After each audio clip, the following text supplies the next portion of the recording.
lệ xưa xin thu vào nghìn khen ngâu tiếng lại ghi bằng ý khen ta bằng xin thu lệ đến cái ya buông bằng khói đi qua lại lúc không mỏi vàng ai ya sẽ xuống phong ca chính là anh ya hy vọng thêm người buồn lệ xóa tê cất tan đi ngờ xóa lại tân hi thoa con xiêm bằng xin ta nghe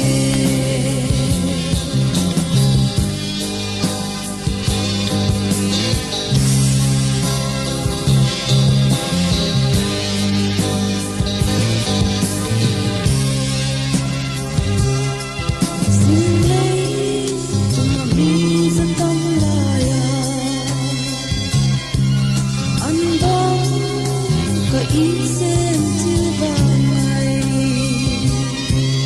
đang ngó ôm lâu kinh doan em đi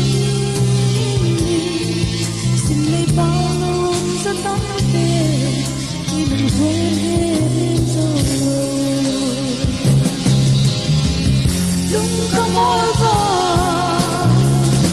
ai ya sẽ xuống phong ca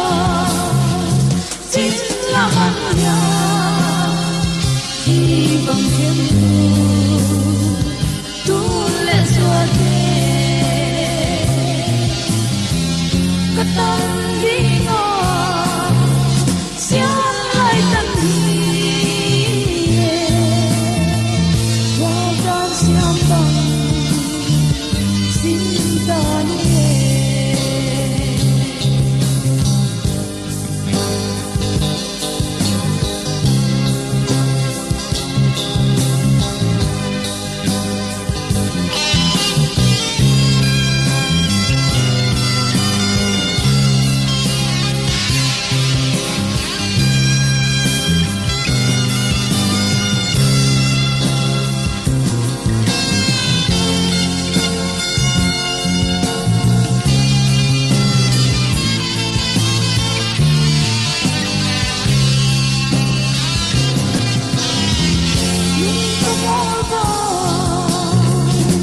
Hãy subscribe